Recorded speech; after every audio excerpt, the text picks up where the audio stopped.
Boston, 47 in the morning. Lily Carter had $47 and 3 days until she lost her apartment. She was alone in the diner when the old wall phone rang. She almost didn't answer, a child's voice. 6 years old, barely holding together. "I'm sorry to bother you, my daddy is on the floor. There's a lot of red, and there's a knife. He won't answer me." Lily's grip went white around the receiver, her jaw set hard. But her voice came out steady somehow. "What's your address, sweetheart? I'm already on my way." She had no idea who that little girl's father was. This is where her story begins. If this story already has you hit like, subscribe, and don't go anywhere. You're going to want to see how this ends. $47.16. Lily Carter had done the math 4 times. It kept coming out the same. She was going to lose her apartment on Thursday. She sat in the back booth of Harlow's diner, the one with the crack running down the vinyl seat, and counted the bills one more time. Not because she thought the number would change. Because doing something with her hands kept her from thinking about how it wouldn't. The diner smelled like grease and industrial cleaner. The clock on the wall had a dark ring around it from years of cooking smoke. The fluorescent light above her buzzed just low enough that you couldn't quite tune it out. It was 1:47 in the morning, and she had been on her feet since noon. She divided the money in her head. Rent was $940, due Thursday. Student loan payments were $280 a month, and she was 2 months behind on those. Then groceries, bus pass. And at the very bottom of the list, the smallest pile, almost embarrassing to even count the nursing school fund.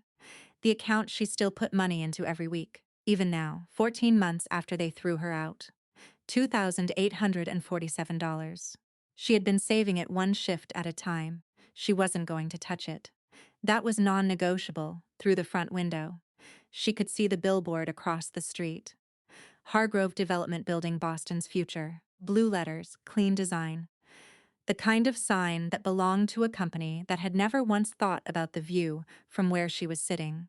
She had looked at that sign for 3 years. She barely noticed it anymore. Her phone buzzed. Brianna. Brianna had known her since high school. They'd grown up 6 blocks apart, which in South Boston meant you either became friends or you didn't speak. And they'd become friends. Brianna tended bar now at a place on West Broadway. She knew about Thursday's deadline.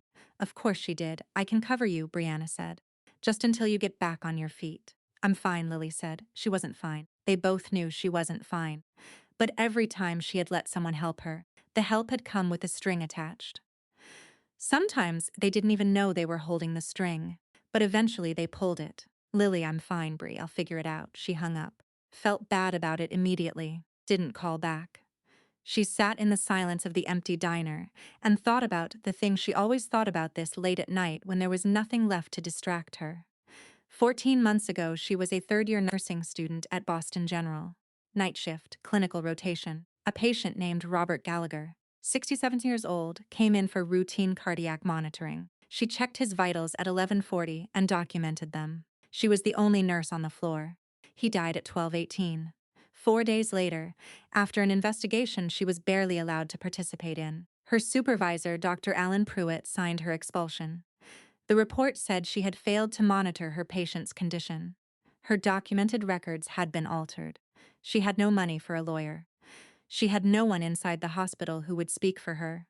She had nothing but the truth, and the truth, it turned out, was the least powerful thing she owned. She had spent 14 months learning that lesson over and over. The system wasn't broken. That was what people got wrong. It worked exactly as designed. It protected the people already inside it.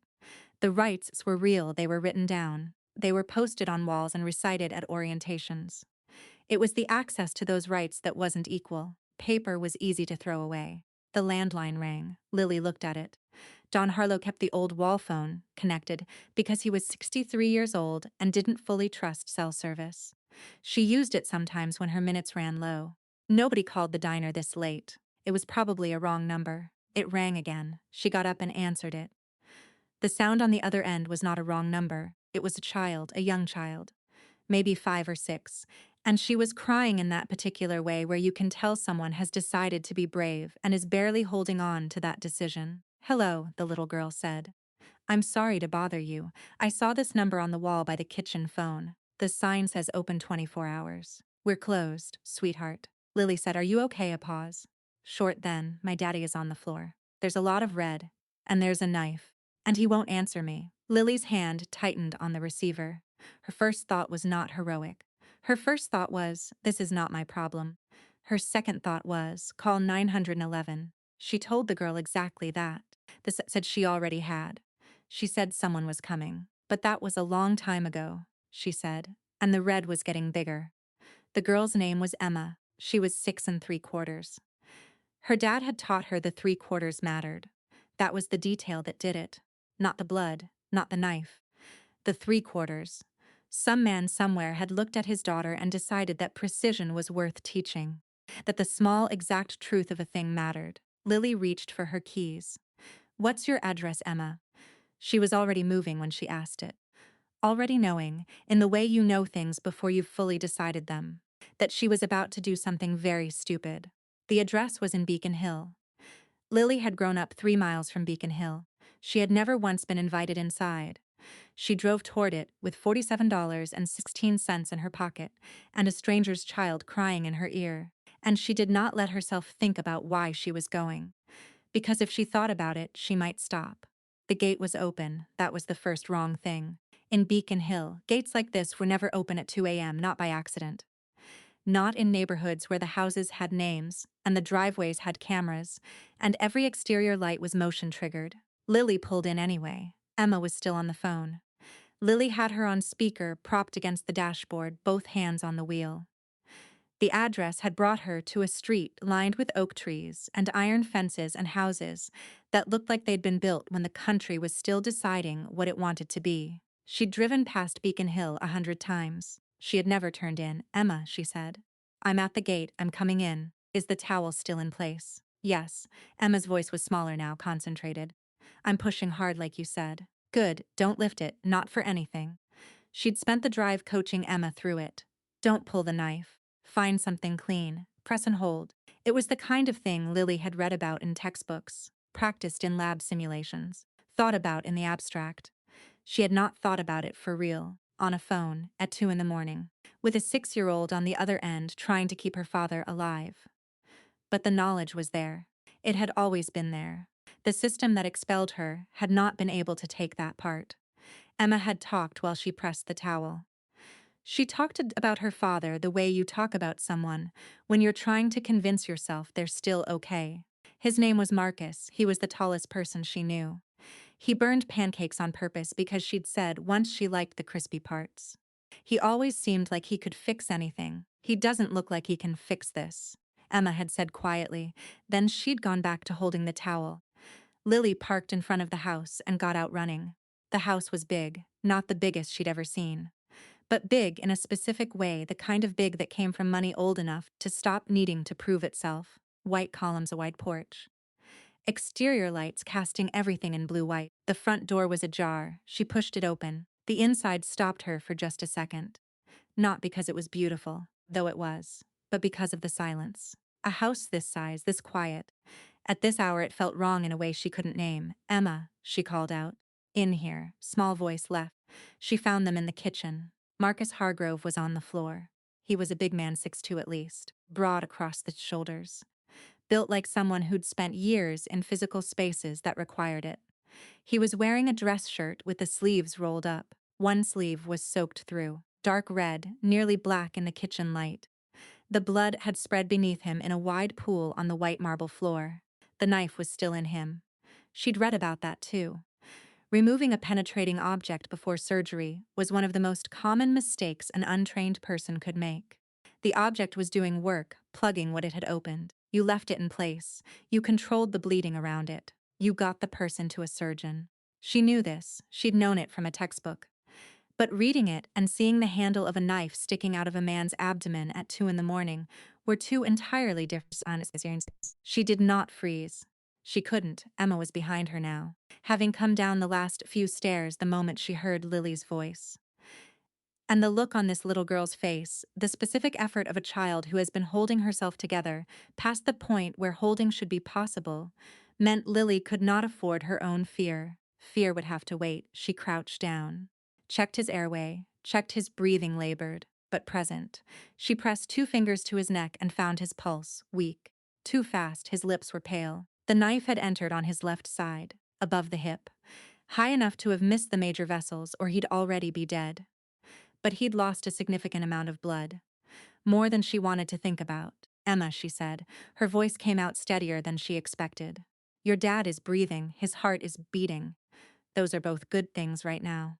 Emma made a sound that wasn't quite a word. She'd been brave for a long time tonight. She was running low. I need you to be brave for about 5 more minutes, Lily said. Can you do that? Emma pressed her lips together and nodded. She couldn't wait for the ambulance. She'd been on the phone with Emma for nearly 20 minutes before she arrived. She didn't know where the ambulance was. She didn't know why it hadn't come. She only knew that Marcus Hargrove had a weak pulse and pale lips, and that time was the one thing she didn't have. She looked at Emma. Emma was small even for 6. Lily was 130 pounds. Marcus was easily 220. She thought about it for about 3 seconds.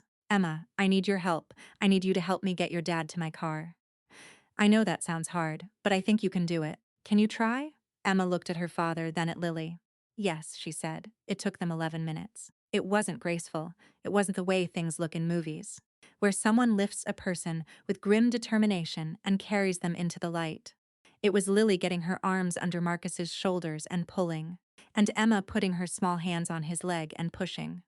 And both of them breathing hard and neither saying anything except what was necessary. The marble floor helped not much, but some. Getting him down the front steps was the hardest part. Lily scraped her knee on the stone without noticing until later. They got him into the back seat. She kept the knife in place. She pressed the towel, re-soaked now, back around the wound. She told Emma to sit in front and hold on. Then she drove. St. Matthew's was 3 minutes away. She'd looked it up on her phone during the 60 seconds she and Emma had rested on the porch. She drove those 3 minutes doing things she'd never do otherwise. She ran 2 red lights. She went the wrong way on a one-way for half a block before correcting. She kept one hand on the wheel and one hand twisted back, maintaining pressure on Marcus's side. She laid on the horn when she pulled into the ER bay. The doors opened fast, 2 nurses and a paramedic. Moving the way people move, who have done this many times and know what a held horn means. They were at the car before she was fully out of it. She told them what she knew. Stab wound, left abdomen. Knife still present. Approximate time of injury. They didn't ask for insurance. They didn't ask for a deposit. They pulled Marcus from the back seat and had him on a rolling stretcher in under 90 seconds, and were moving through the automatic doors before she'd fully processed that it was over. The doors closed behind them. She stood in the empty ER bay with a 6-year-old beside her and both of them covered in blood that wasn't theirs. Emma had been brave for almost an hour. She stopped now. It wasn't loud. She didn't wail. She just started crying the way you cry when you've held something too big for too long, and your body simply decides it's done. Lily sat down right there on the concrete curb of the ER bay and pulled Emma down beside her. And Emma leaned into her side without being asked, and they sat there for a while. Lily started talking, not about what had just happened, about pancakes, about how she also preferred the crispy parts. About to manage to come into the diner every Friday at 2 a.m. and order a short stack. Same thing every week for an entire year. And how she'd always wondered what was happening in his life that made pancakes at 2 a.m. feel like the right answer. Emma sniffled. What do you think was happening? I think he was probably just having a hard time. Lily said, and pancakes helped. A small silence. Then Emma said quietly, Is my daddy going to be okay? Lily had been lied to enough times to know what lies cost. Small ones, big ones, the kind people told because they thought they were being kind. She'd believed those lies and then discovered the truth anyway. And the discovering always hurt more than the truth would have if someone had just said it straight. She looked at Emma. I don't know. She said, he lost a lot of blood. The doctors are very good. And he's big and strong, and both of those things matter. She paused. What I can promise you is that I'm going to stay right here until we find out. That part I can promise. Emma wiped her nose with the back of her hand and nodded. She didn't tell Emma it would be okay. She told her the truth she actually had. That was the most respectful thing she could do for this child who had already handled more tonight than most adults ever would. At 3:14 a.m., 2 police officers walked through the ER entrance. They scanned the waiting room and stopped when they saw Lily. She was the only person there covered in blood from the neck down. She watched them see her. She watched their faces settle into a conclusion before they'd asked a single question. She had seen that look before. She knew exactly what it meant. They separated her from Emma at 3:17 a.m. The social worker was a tired woman with kind eyes who explained that protocol required Emma to be placed in supervised care until next of kin could be reached. She wasn't unkind about it. She was doing her job. Emma reached back when they led her away. Lily watched that happen and did not move toward her. Moving wouldn't change anything. It would only make both of them feel it longer. She made that calculation in about 2 seconds, and it was correct, and it still felt terrible. Then she was alone in a consultation room that smelled like hand sanitizer and institutional carpet. And two police officers sat down across from her. The detective's name was Solano, Frank Solano, South Boston homicide, 50 or so dark circles under his eyes. The slightly distant expression of a man who had been doing this long enough that very little surprised him anymore. His partner was a uniformed officer named Walsh, younger, who mostly took notes. Solano wasn't aggressive. That was the first thing she noticed. He was careful, precise. He asked his questions the way you'd arrange objects on a shelf methodically, in an order that served a purpose she could see even before he stated it. How did she know the victim? She didn't. How did she get the address? A phone call. Why drive herself instead of waiting for the ambulance? She was already moving. Did she have any medical training? Yes. Why past tense? She'd been expelled from Boston General's nursing program 14 months ago. He didn't react. He typed something into his tablet. She knew what was coming next. She watched him find it. The Gallagher file took maybe 30 seconds to pull up. She watched his eyes move across the screen. When he looked up again, something had shifted in his expression. Not hostility exactly, more like the settling of a conclusion he'd already been moving toward. Nursing student expelled for patient negligence. Now sitting in an ER consultation room covered in an unknown man's blood, with the man's daughter. He didn't accuse her. He didn't need to, the record did it for him. She held herself still while he read a section of the summary out loud. The part that said she had failed to properly monitor Robert Gallagher's condition in the hours before his death. Something's a lie, she said. She didn't yell it. She said it flat. The way you say something you've said so many times that the anger has worn down and what's left is just the fact. I documented those vitals. Someone altered the record afterward. I've been trying to prove it for 14 months and no one has spent 5 minutes actually looking at it. She paused. If you'd like to spend 5 minutes right now. I'll wait, Solano studied her. That's a serious accusation. Yes, she said it is. He asked more questions. She answered all of them. He was doing his job, and his job, right now, looked exactly like deciding she was guilty before he'd heard her speak. At some point, he mentioned that she might want to request an attorney. She almost laughed. Do you know what the right to an attorney actually means for someone who can't afford one? She said. It means you wait hours, sometimes days. The public defender system is real, but the timeline is not what people picture. The right exists, the access doesn't. Those aren't the same thing. Solano wrote something down. He didn't respond to that. They didn't arrest her, they didn't have grounds, but they asked her to remain available. And while they sorted out what available meant legally, they kept her in the consultation room. Marcus went into surgery at 3:40 a.m. She knew because a nurse said it in the hallway outside the half-open door.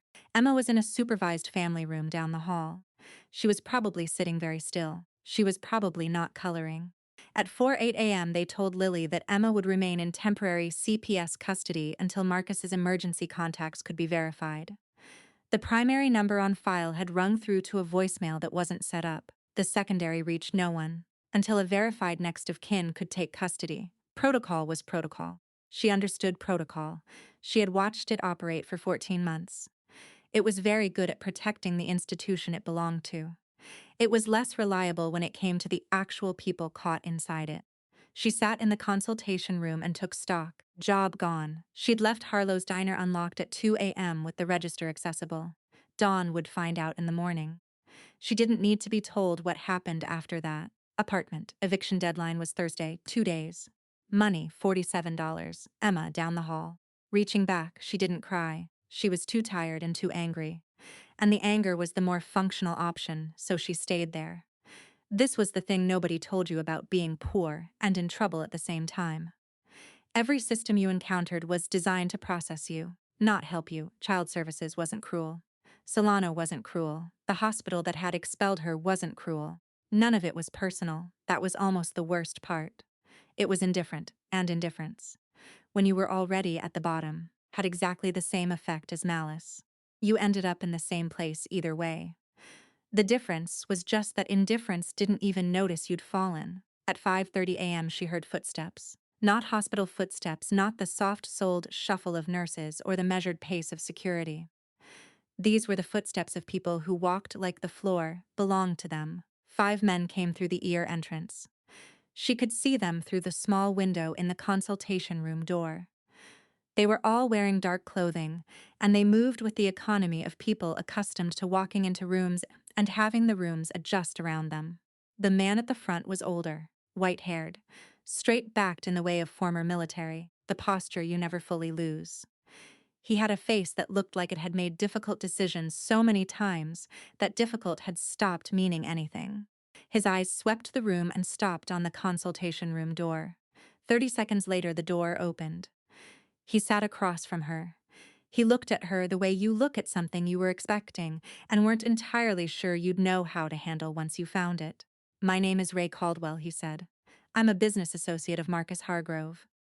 I understand you were the one who brought him in tonight." "Yes," she said. "He's out of surgery." The knife missed the major vessels. He lost significant blood, but the surgeons expect a full recovery. He paused. "Emma is being released to my custody. I have documentation as Marcus's designated alternate guardian." She let out a breath she hadn't fully realized she'd been holding. He reached into his jacket and placed an envelope on the table between them. It was thick, $5,000. He said, "For your trouble tonight." Lily looked at the envelope, then at him. "Is that what I look like to you?" Said, "Someone who drove across Boston at 2 a.m. for money." Ray Caldwell was quiet for a moment. He looked at her carefully. "No," he said finally.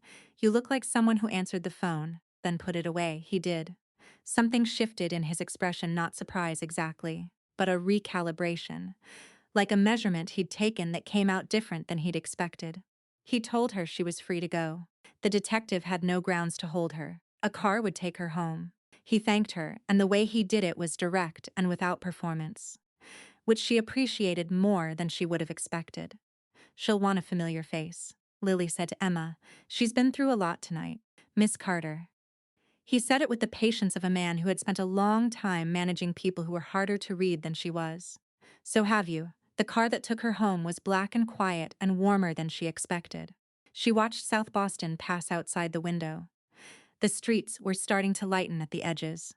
That particular gray that comes before sunrise, when everything looks like it's waiting to decide what it's going to be. She walked into her building, took the elevator to the 4th floor, unlocked her door. She noticed it immediately. Nothing was visibly disturbed. That was what stopped her. If someone had thrown her apartment, she would have processed it differently, as violence, as rage, as something done fast and without care. But this was careful.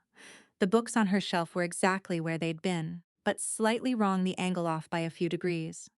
The kitchen drawer was closed all the way, and she never closed it all the way because it stuck. Her laptop was exactly where she'd left it, but the cord had been moved. She'd grown up in houses where her things were sometimes moved without her permission. Foster care taught you to notice. You learned fast because you had to. She went to the bathroom. On the mirror, written in her own red lipstick, "Stay away. This is your one warning." She stood there for a moment and looked at it. Then she took out her phone and photographed it. 14 months of fighting an institution that altered records had taught her one thing absolutely: document before it disappears. She had been given a warning, a car ride home, and a very clear message that her involvement was finished. Lily spent 40 minutes deciding to listen to all three. Then Emma called.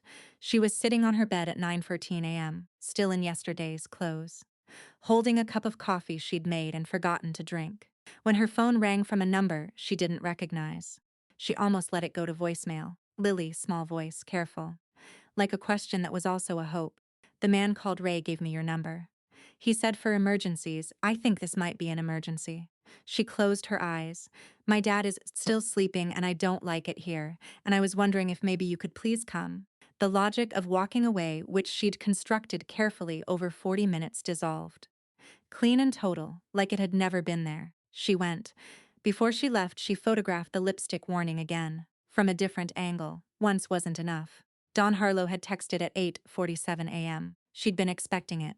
Don't come back. Left the place open all night. Cash register accessible. Can't have that liability.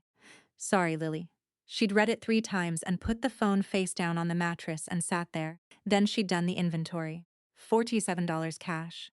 2,847 in the nursing's fund, which she would not touch. 2 days until the eviction deadline, a bus pass. A box of nursing textbooks she could sell if it came to that. That was the whole list. The safe house was in Cambridge, which surprised her. She'd expected something more anonymous, a hotel, maybe, or a nondescript apartment in a part of town where no one looked at anyone.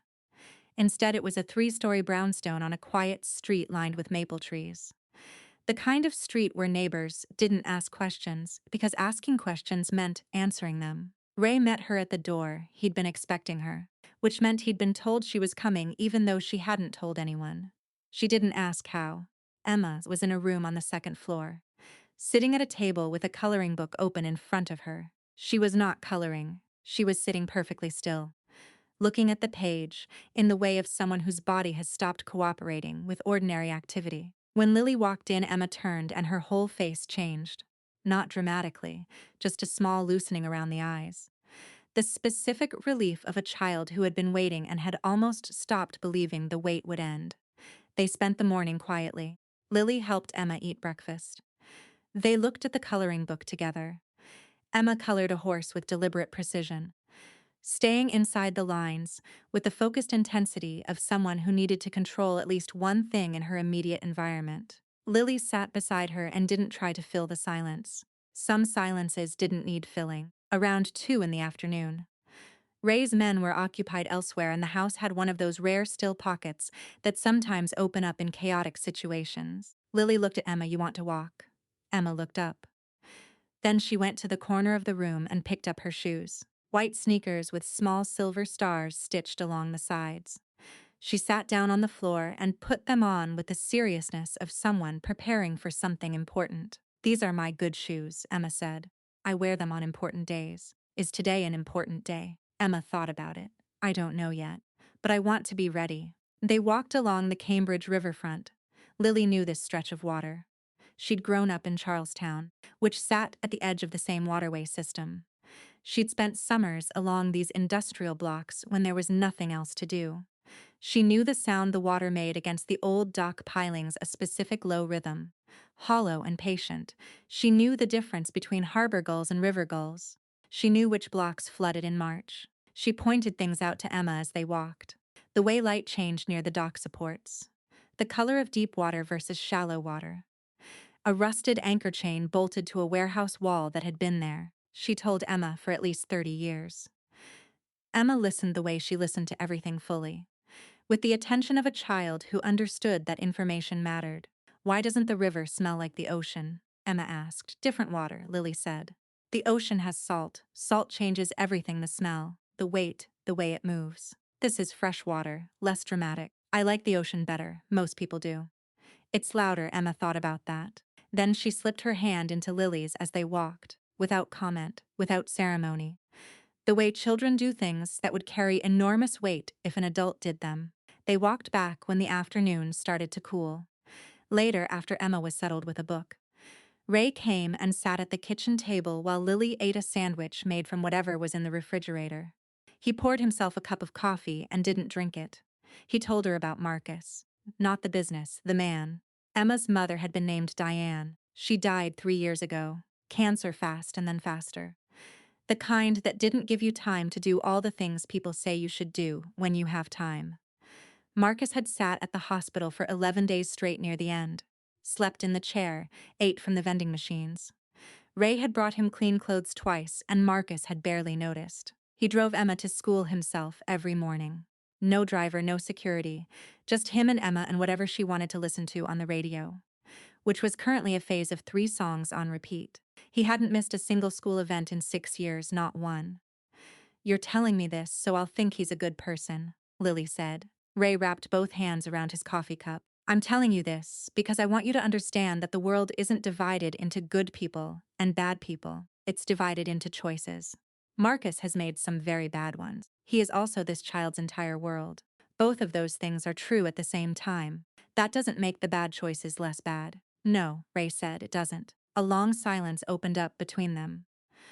Then Ray said something, and the way he said it made her think it had been sitting in him for a long time, and that he hadn't planned to say it tonight.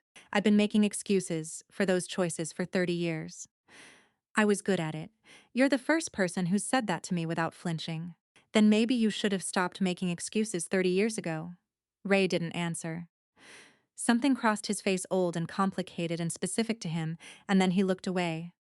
After a while, almost like he was thinking out loud, he said, I recruited a kid from the South Boston projects when he was 17. Kid named Danny Coyle. I trained him.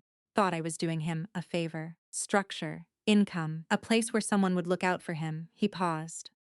I haven't thought about him in 3 years. Don't know why I'm thinking about him now.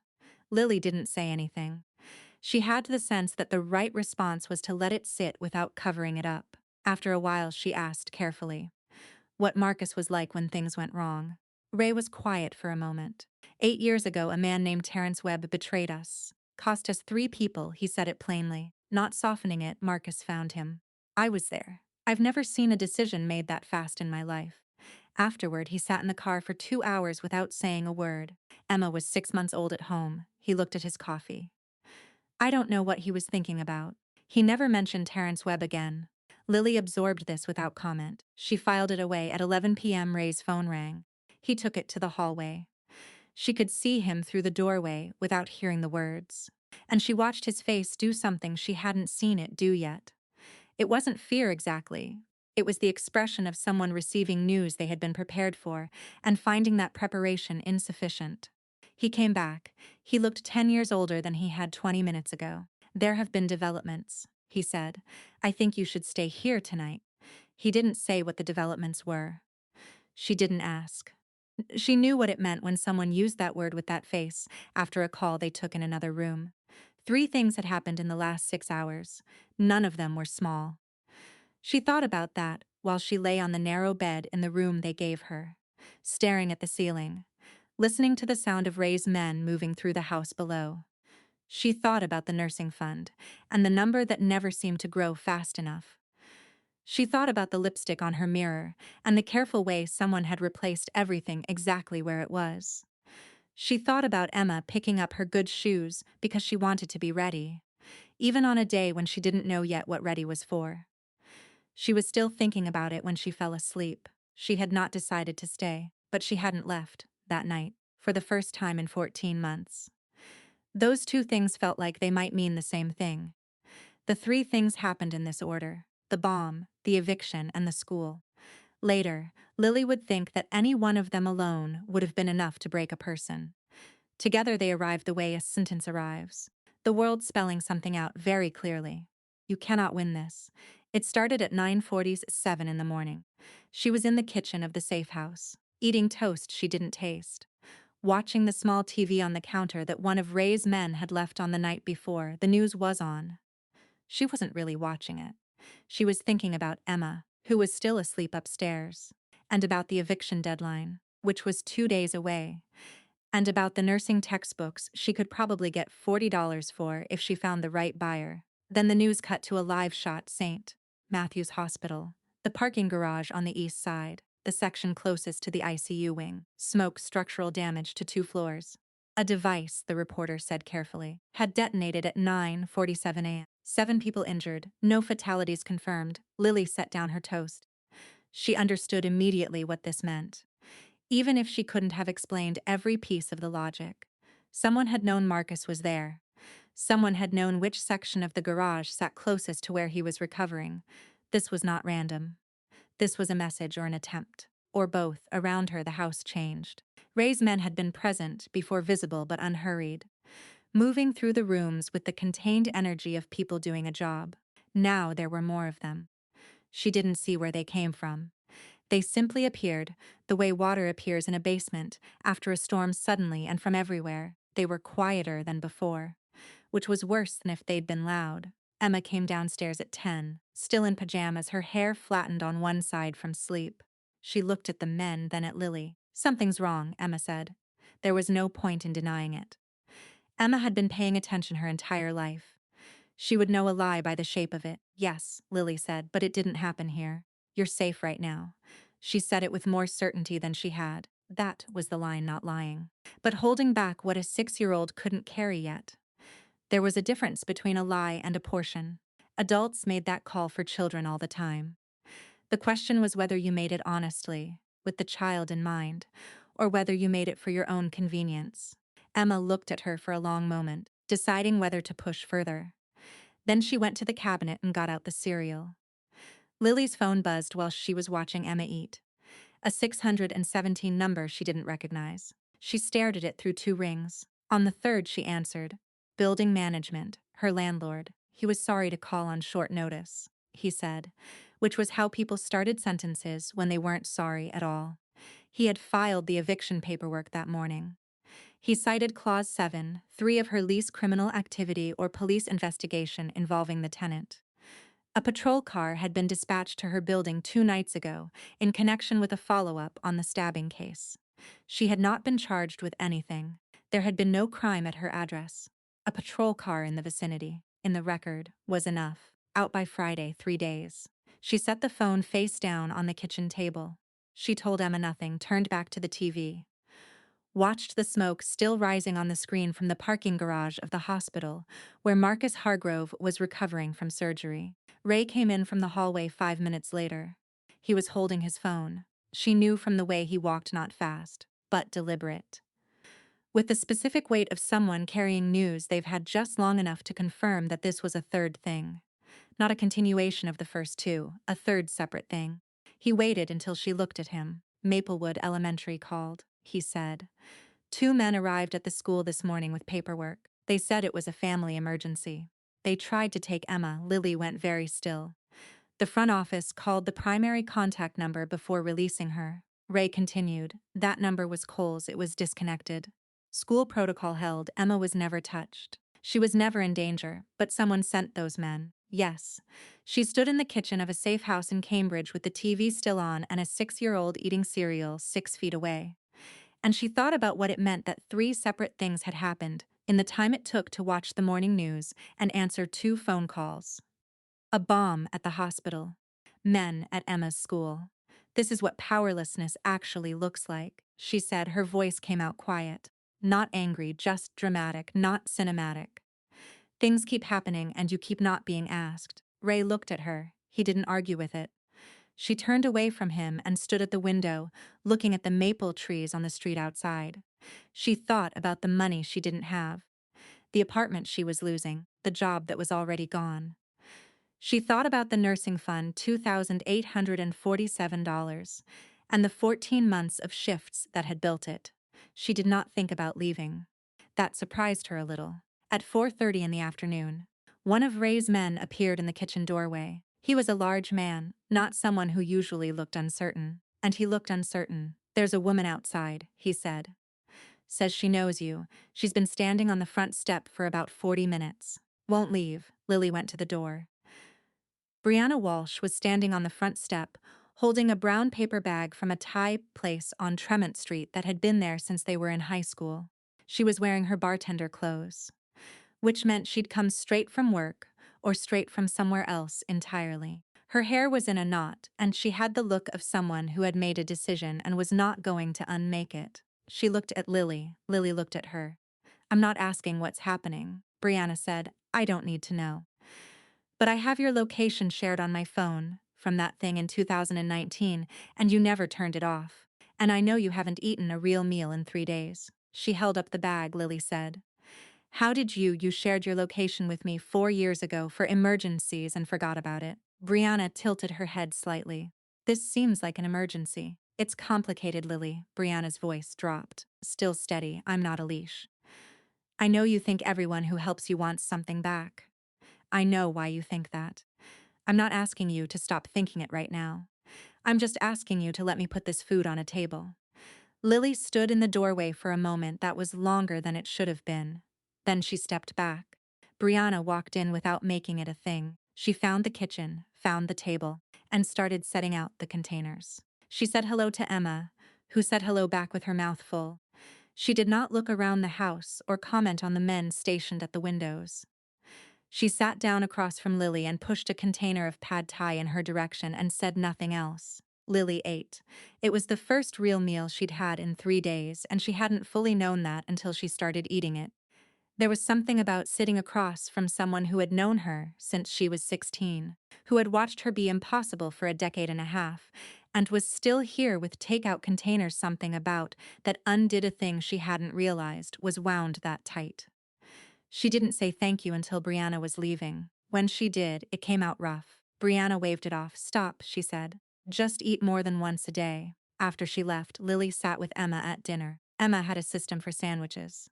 Crust first, then she worked her way inward, saving the middle piece for last because it was the best part, and she believed in saving the best for last.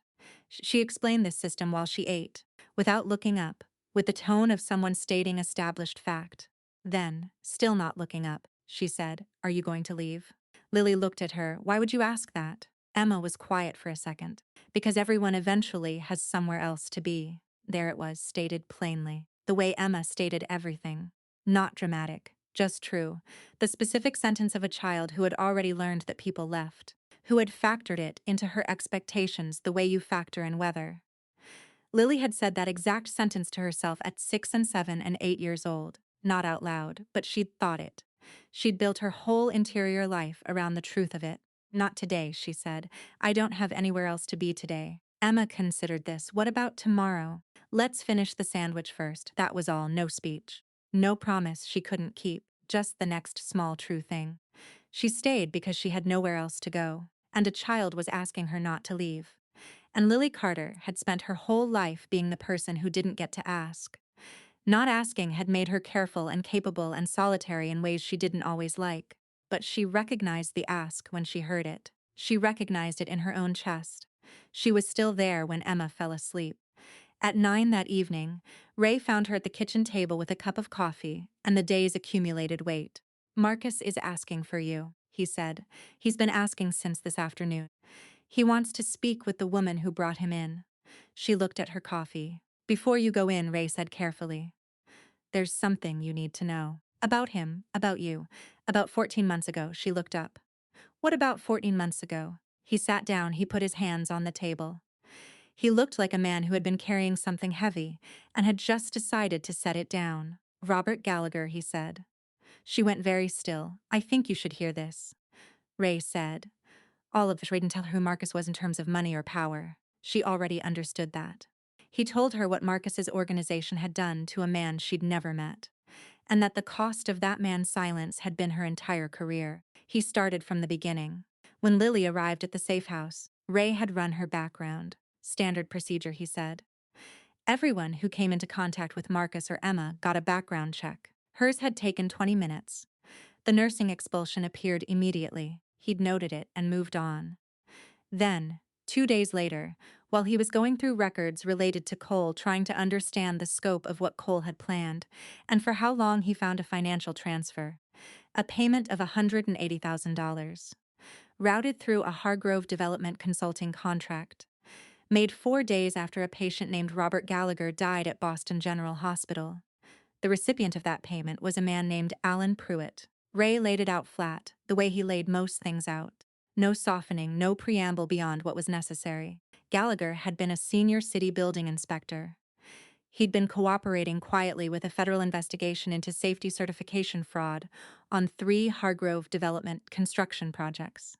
2 inspectors had already been deposed. Gallagher was going to be the third. His testimony would have connected the fraud directly to Hargrove Development's executives, not just to the contractors. Someone needed him to not testify. A cardiac event was plausible. Gallagher had a history of heart issues. The only problem was that a cardiac event in a monitored hospital unit would be investigated. So someone needed the investigation to go somewhere else. Somewhere convenient and quick. Dr. Alan Pruitt received $180,000 to sign a document stating that a nursing student had failed to monitor her patient. Lily was not the target. She was never the target. She was the only nurse on the floor at the moment it happened. And that made her useful. The available scapegoat. A 27-year-old with no money, no lawyers, no institutional allies. The perfect person to absorb something that needed absorbing. Cole Mercer had authorized the payment, not Marcus. Ray said this clearly and without editorializing. The authorization chain was internal and documented. Marcus had not known. Lily sat with all of this. She didn't interrupt. She didn't ask questions. She let Ray say all of it, and then she sat with it for a moment, the way you sit with something very heavy that has just been placed on a table in front of you. So his organization destroyed my career, she said finally. Let a man be murdered. And made sure I took the blame, so that a real estate deal could keep moving. Cole made those specific decisions. Marcus didn't. I'm not interested in which hand held the weapon, she said. Her voice was quiet. Not angry, just exact. I'm interested in which organization paid for it. Ray was silent. She looked at him. Cole used Marcus's money and Marcus's infrastructure and Marcus's institutional reach. The fact that Marcus didn't give the order doesn't make it not his organization. That's not how complicity works. She paused. You build the machine. You let other people use it. The distance doesn't make you innocent. It just makes you comfortable. Ray didn't respond to that. He didn't defend it.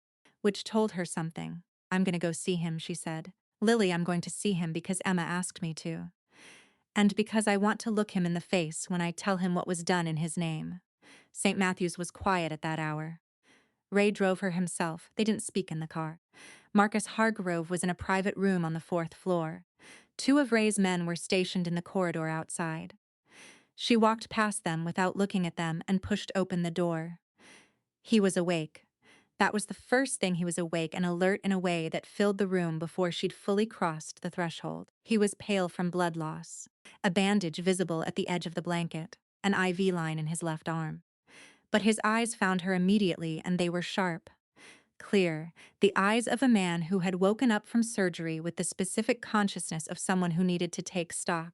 She pulled a chair to the side of the bed and sat down. He said, "You're the one who brought me in. Emma told me about the pancakes. She needed to talk. It kept her from spiraling. She said you stayed with her. Yes, I was told you refused money. Twice. Most people don't do that." I know. He studied her for a moment. "Then what are you doing here? Right now. I'm here to tell you something," she told him, not with drama, not with tears, with the same flat precision she'd used in the police consultation room 3 days ago. Every name, every date, every dollar amount. Robert Gallagher, city building inspector. Federal investigation into safety certification fraud. 2 depositions already given. Gallagher scheduled to be the 3rd doctor.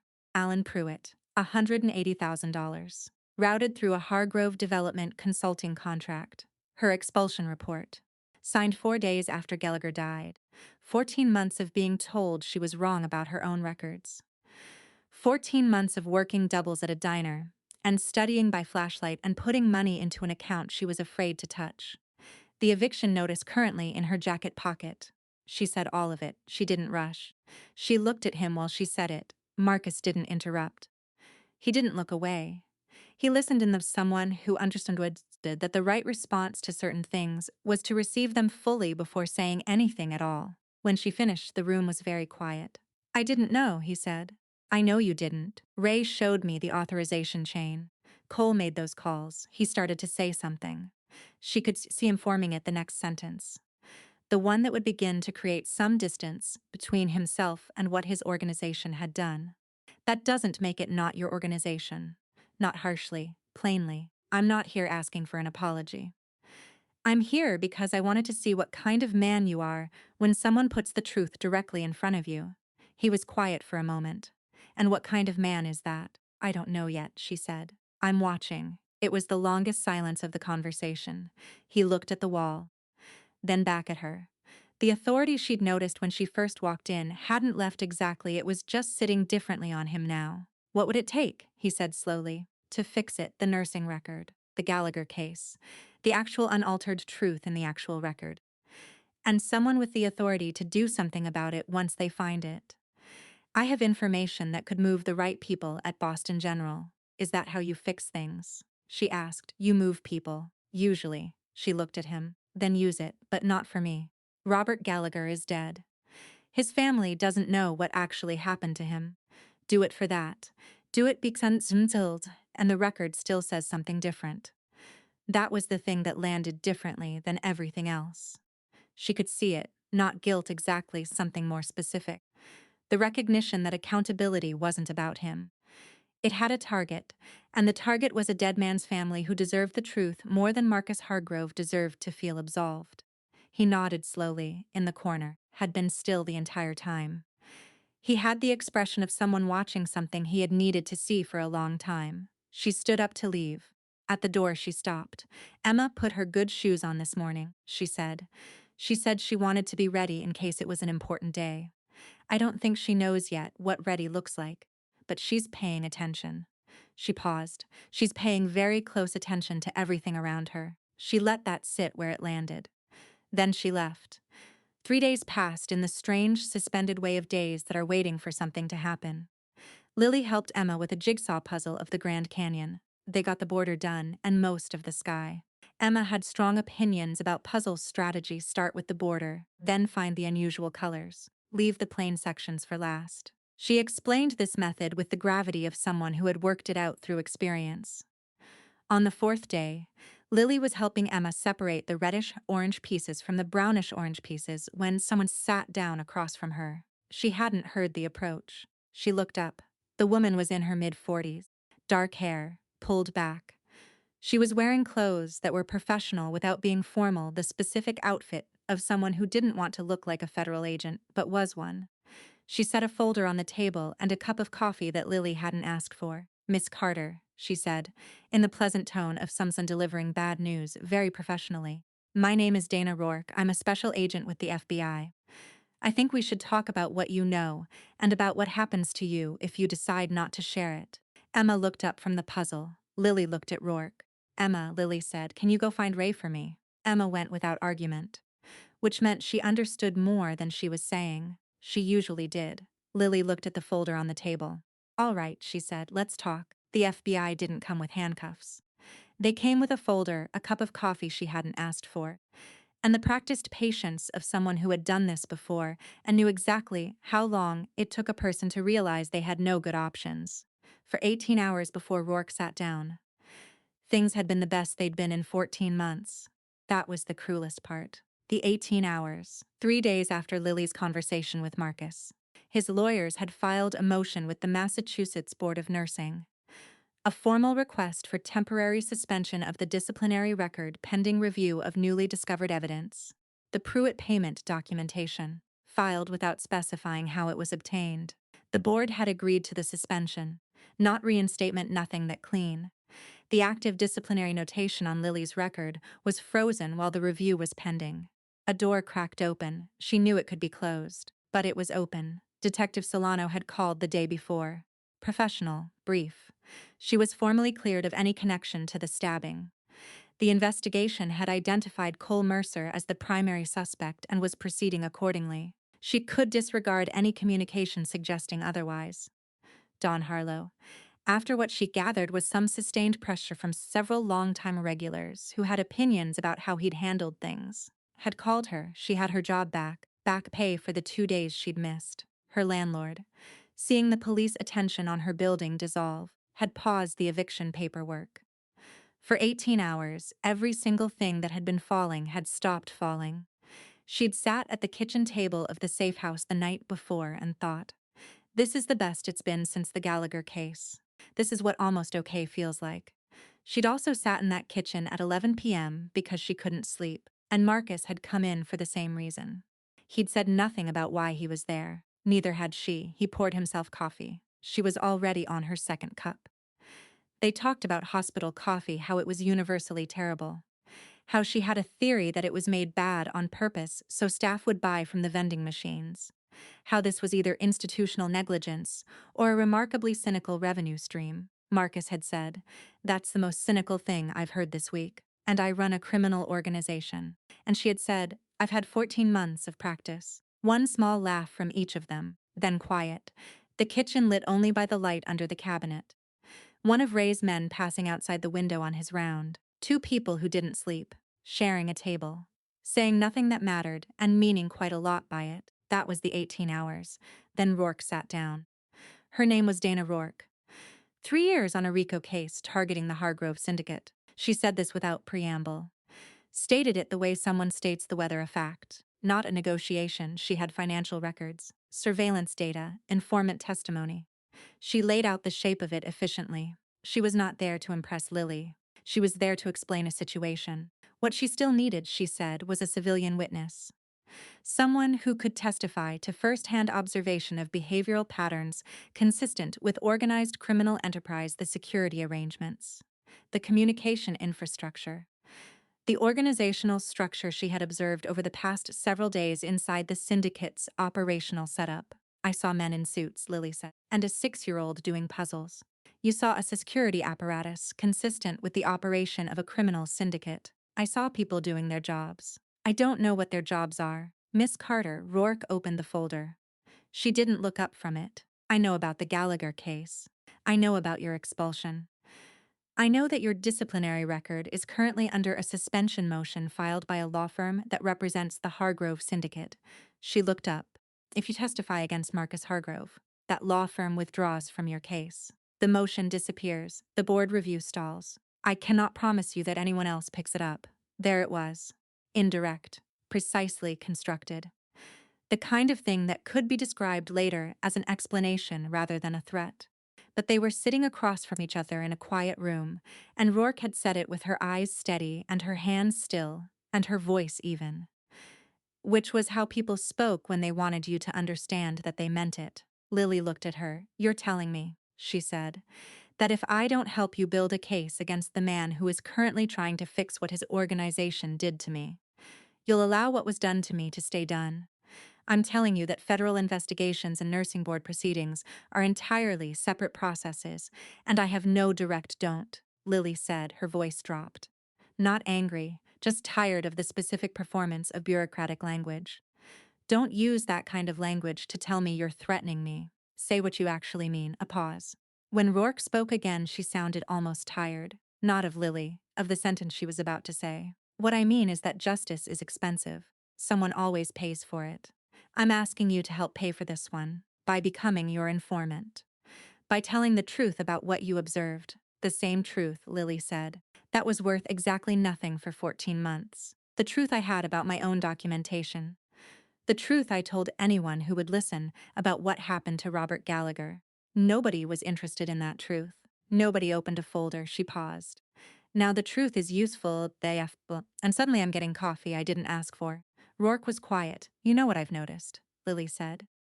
The truth only matters when someone powerful needs it. When ordinary people have it, it sits there, nobody comes, nobody files a motion. Nobody suspends anything. She looked at the folder on the table. I had the truth for 14 months. You had 3 years and a RICO case, and you didn't do anything with what happened to me either, because it wasn't useful yet. Rourke didn't answer that. She closed the folder. She picked up her coffee. I'll give you some time to think about it. I don't need time, Lily said. I need you to leave. Rourke left.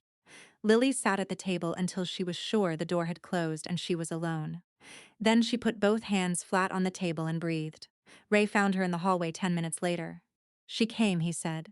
It wasn't a question, you knew. We've had surveillance on her team for 2 years. I knew she'd approach you eventually. I should have told you it was coming. I'm sorry I didn't, Lily said. You should have. She walked to the family room. Emma was asleep on the couch. One hand still loosely curled around a crayon she'd been using when sleep overtook her. The coloring book was open on the cushion beside her. An unfinished horse. Her shoes with the stars were on the floor, placed neatly side by side, not kicked off. Lily sat down on the floor next to the couch. She was between two forces and neither of them had asked her permission. The FBI needed her testimony. The syndicate needed her not to give it. Both of them had things she needed. Both of them had made that very clear. She was a piece in a game she had not agreed to play, and every move the players made landed on her regardless. She sat there for a while and took stock the way she always did when the situation was impossible, not thinking about what to feel, just accounting for what was real. What she had, the truth. A disciplinary record in suspended animation, a dead city inspector whose family still didn't know the full story, and a 6-year-old sleeping 6 inches away who had called a diner at 2 a.m. because she trusted that someone on the other end would help.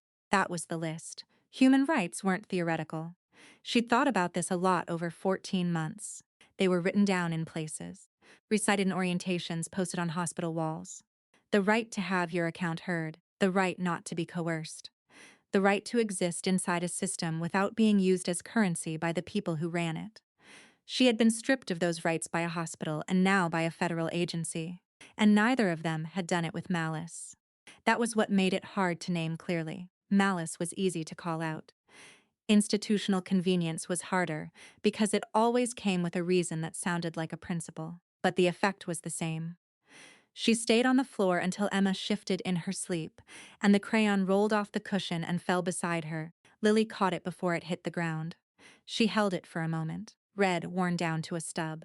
She set it on the table. At 3:47 a.m. her phone buzzed. An unknown number. She looked at it.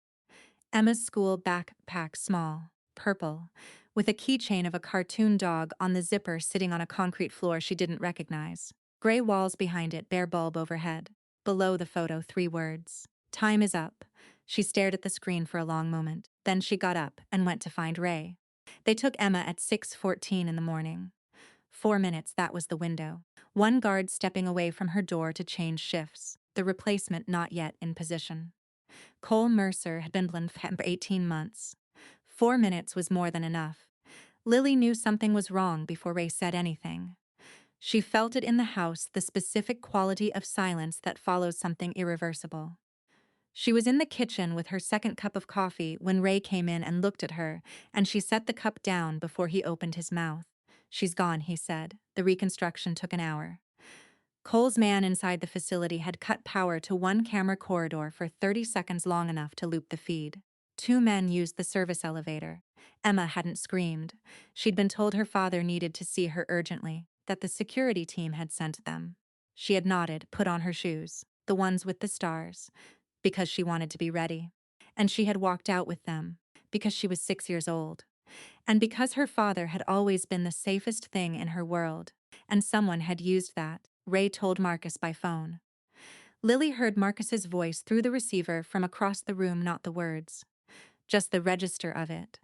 The sound a person makes when something they cannot afford to lose has been taken. At 7 a.m. Cole sent a video to Marcus's secure line. Emma was sitting in a chair. Not restrained, not visibly hurt. She was wearing the star shoes and her pajama top, and she looked small in the way that children only look small when the space around them is too large. She said the line one Cole had given her in the careful voice of someone reciting homework, that she was okay, that she wanted to come home. Then she looked directly at the camera. "Lily," she said, "if you're watching, I put on my good shoes. The ones with the stars, I put them on when I left." Lily watched the video twice. The second time she turned the volume all the way up. In the background, barely there. Beneath the ambient sound of concrete and metal, a low rhythmic knock, patient, hollow. The sound of water moving against industrial pilings. She knew that sound. "She's near the water," Lily said, "the river district. The old Meridian dock area." Ray looked at her. "You know the Meridian area. I grew up in Charlestown. I spent summers along that waterfront." She paused. "I walked in past those docks 4 days ago." She knows that sound too. That's why she told me about the shoes. She was pointing. A 6-year-old had just given them the location of where she was being held. She'd done it in 12 words. She couldn't fight, she couldn't run. So she paid attention and left a thread and trusted that Lily would pull it. They drove to St. Matthews. Marcus was sitting up when they walked in. The IV was out. He was dressed actual clothes, carefully arranged around the bandaging on his left side. He looked like a man who had decided that being in a hospital bed was no longer something he was willing to do. "You had surgery 5 days ago," Lily said. "I'm aware. You're not. Emma told me about the shoes," he said. "Ray told me what you heard in the video." He looked at her steadily. "Tell me where," she told him. He was quiet for a moment. "Then, I'm going to give Rourke everything. Cole, the financial record, the Costello connections, the Pruitt payment, Gallagher's real cause of death, straight to the DA's office. Not as a trade, as a disclosure." She looked at him. "The Pruitt records directly implicate your organization. I know then why, because I am done," he said. The steadiness in his voice was not the steadiness of calm. It was the steadiness of something that had been forming for 5 days and had just finished. "Being what my daughter will spend her life making excuses for." There was nothing to say to that. So she didn't say anything. They went in at midnight. 5 of them, Lily, Marcus moving carefully. One hand occasionally pressed to his side, Ray, and 2 men named Torres and Webb. No larger team. Cole knew too much about the organization's full personnel to make a large group safe. The plan used what Lily knew. The access points along the south side of the Meridian Warehouse District. The gap in the fencing at the old loading bay that had been there since she was 16. The particular layout of the second building, which she knew because she'd once helped a friend move equipment out of a storage unit there on a winter afternoon 12 years ago. Before they got out of the car, Marcus turned to her. "Have you ever done anything like this?" "No," she said. "I've spent 14 months doing things I'd never done before. I've gotten reasonably good at it." She crossed the dock in her diner shoes, the only shoes she owned. The water moved against the pilings below her in the exact rhythm she'd heard in Emma's video, and she followed it like a map.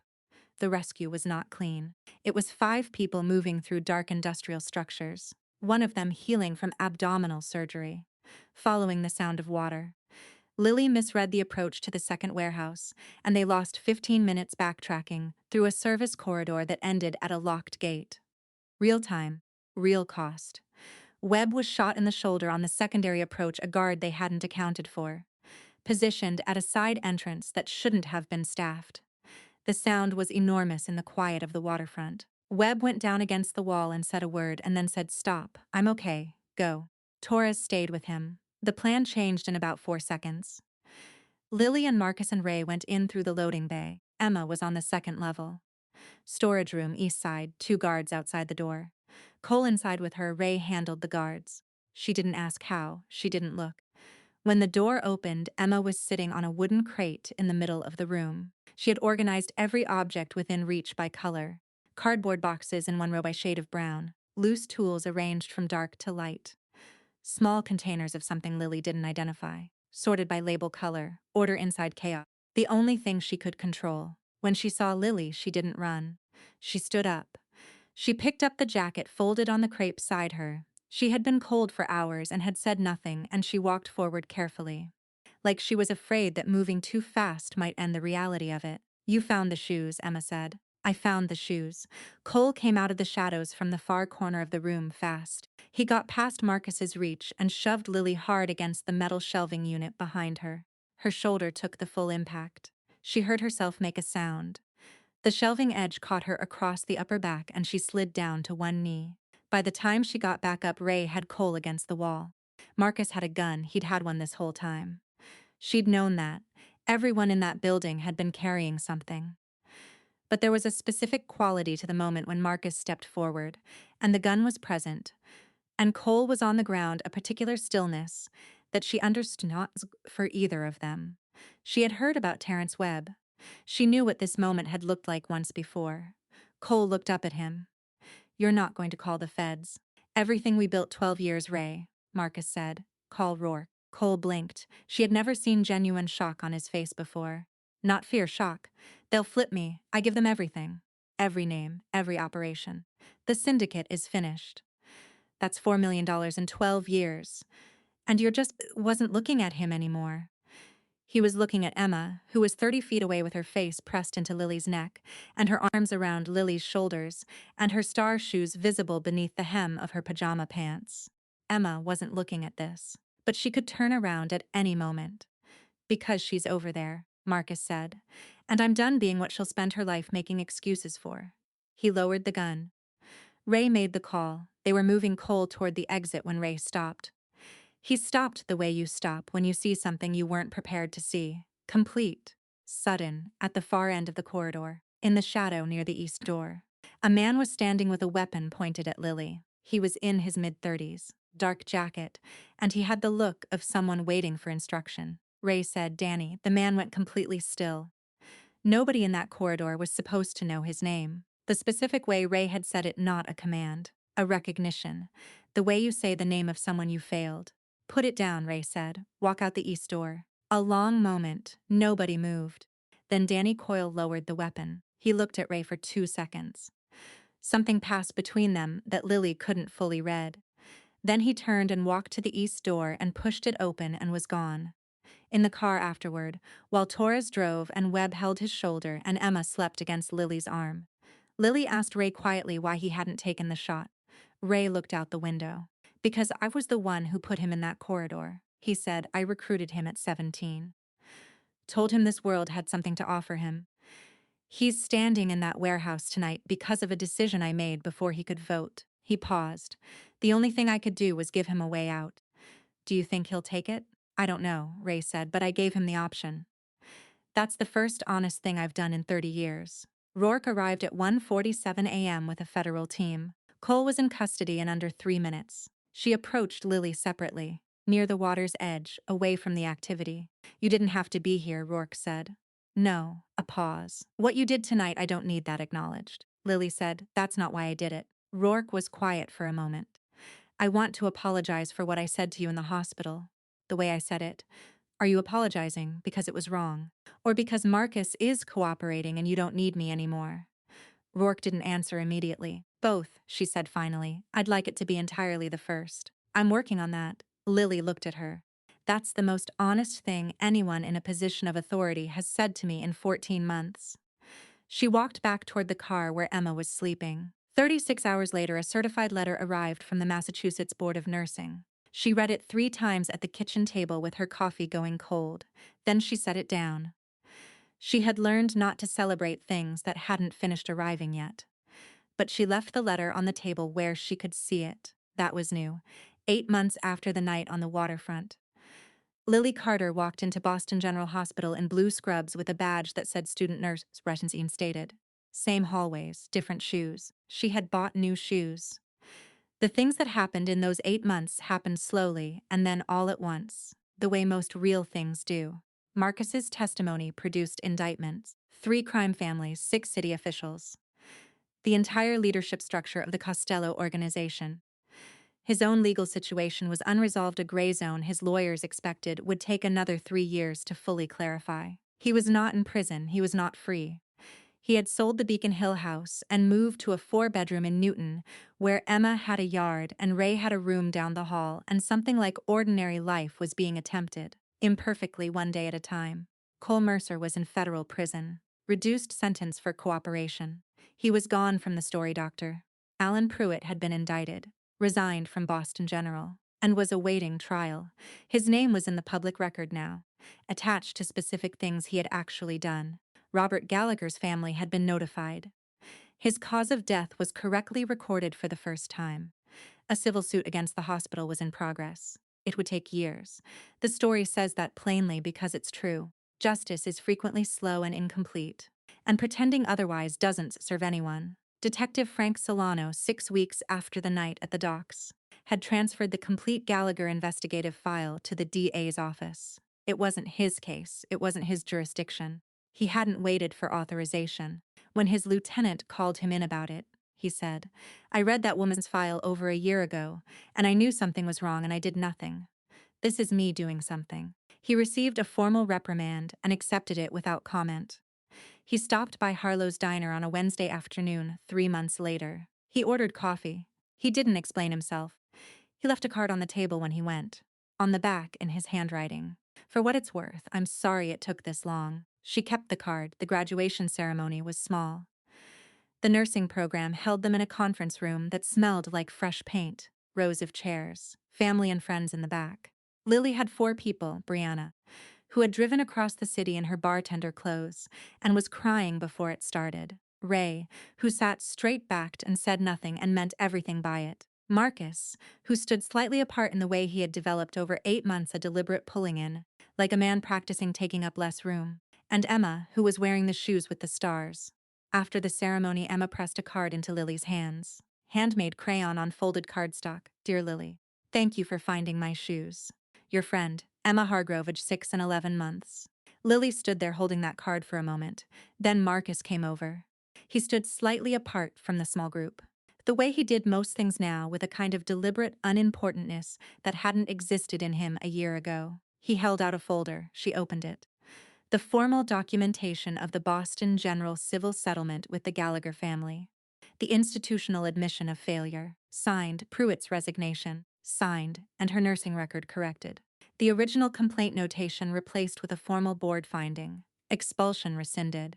Record amended, student cleared. Robert Gallagher deserved this. Marcus said, "You deserved this." "I'm sorry it took what it took." She held the folder. She thought about what she wanted to say. There was a version of this moment where she forgave him completely. There was a version where she didn't forgive him at all. Neither of those was quite right for what she actually felt. "My mother used to say that sorry is the beginning of something," she said, "not the end." She paused. "So okay. That's the beginning." He nodded. He didn't ask for more. He had spent 8 months learning not to ask for more than he had earned. At the reception, someone asked Lily to say a few words. She looked at the piece of paper she'd been revising for 3 weeks. She said, "I wrote this 7 times. I'm going to read the 7th version. You should know the first 6 were worse." Small laughter. "What I want to say is this. Dignity isn't abstract, it's specific. It's the specific way you speak to a patient who is frightened. The specific way you document what you see. Even when no one is watching and you think it doesn't matter.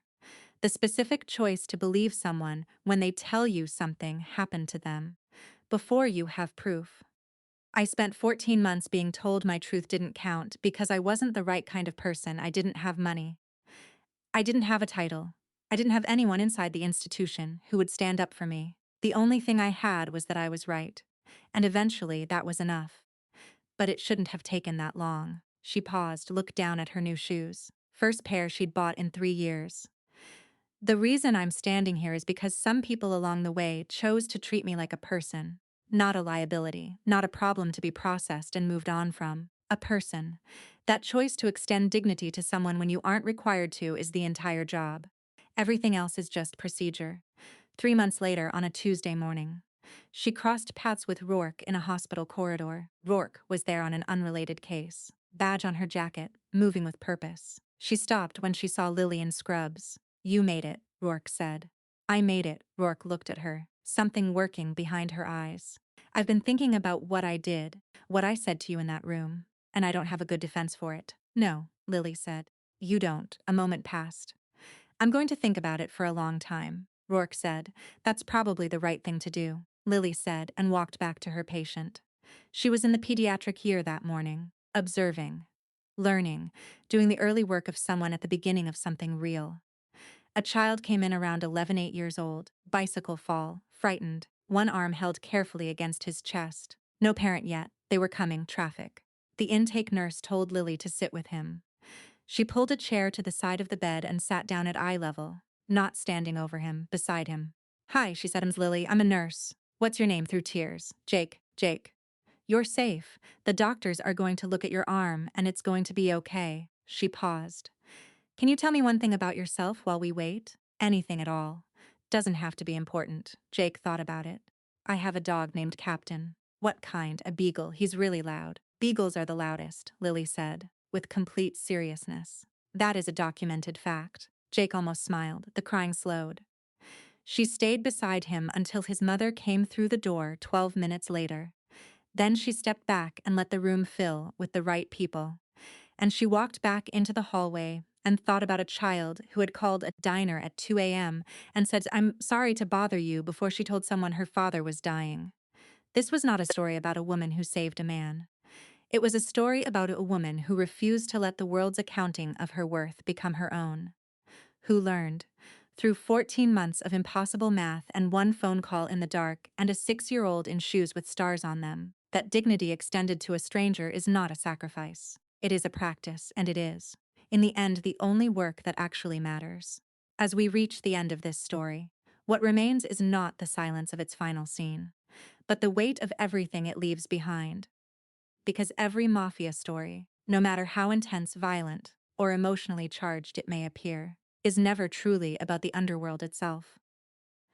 It is about human nature placed under pressure, about what people become when power, fear, love, and survival collide in the same fragile moment of decision. And in that collision, truth is always revealed, even when it has been buried, delayed, or denied. This story reminds us that control is one of the greatest illusions human beings ever chase.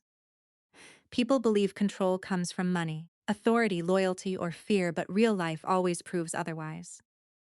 Control is temporary, influence is unstable, and power, no matter how absolute it appears, can be undone by a single moment of truth that refuses to stay hidden. What this story shows us is that the more someone tries to dominate reality, the more reality eventually pushes back, not with noise but with consequences.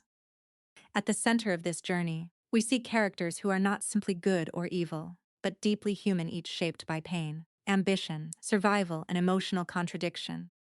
The mafia world becomes a mirror, reflecting how easily people can lose themselves when they believe strength means silence, or when they believe dominance is the same as safety. Yet within that same darkness, we also witness something unexpected: fragments of compassion that refuse to disappear. Even in environments built on secrecy and control, a single act of empathy can become more powerful than an entire system built on intimidation. The emotional core of this story lies in the realization that identity is not something granted by status, memory, or recognition. It is something protected by choice. A person does not stop existing simply because they are misunderstood, forgotten, or rewritten by others.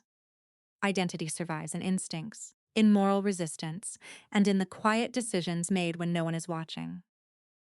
And that is why the characters in this story matter, not because of what was done to them, but because of what they chose to preserve within themselves when everything external was taken away. We also learn that power, when disconnected from empathy, becomes self-destructive. It begins as protection, transforms into control, and eventually turns into isolation. Those who chase dominance often discover too late that authority, without understanding, creates emptiness instead of fulfillment. And in contrast, those who choose awareness, who choose to see others not as tools but as human beings, are the ones who ultimately break the cycle of destruction that power alone can never solve. There is also a quieter truth embedded in this story, one that often goes unnoticed. Survival is never a solo act. No one escapes darkness alone. Whether through small decisions, silent support, unexpected compassion, or simple moments of honesty, human beings are constantly shaped by one another. Even the strongest figures in this narrative are not defined by how much they controlled, but by how much they were affected by the presence of others. And that is what makes this story deeply human beneath its mafia surface. As events unfold and truths are uncovered, we are reminded that deception may delay reality, but it can never erase it. Lies may build temporary protection, but they always collapse under the weight of time. And when they do, what remains is not just consequence but clarity. A clarity that forces every character to confront who they really are, not who they pretended to be. In the end, this is not a story about crime, power, or punishment. It is a story about awakening. About the moment when illusion breaks and reality becomes impossible to ignore. It is about the fragile boundary between control and chaos, and how easily that boundary disappears when human emotion enters the equation. The story you are about to read is entirely fictional. While it may draw inspiration from universal human experiences, it does not depict real people or actual events. Any perceived parallels are coincidental and should not be interpreted as deliberate representations.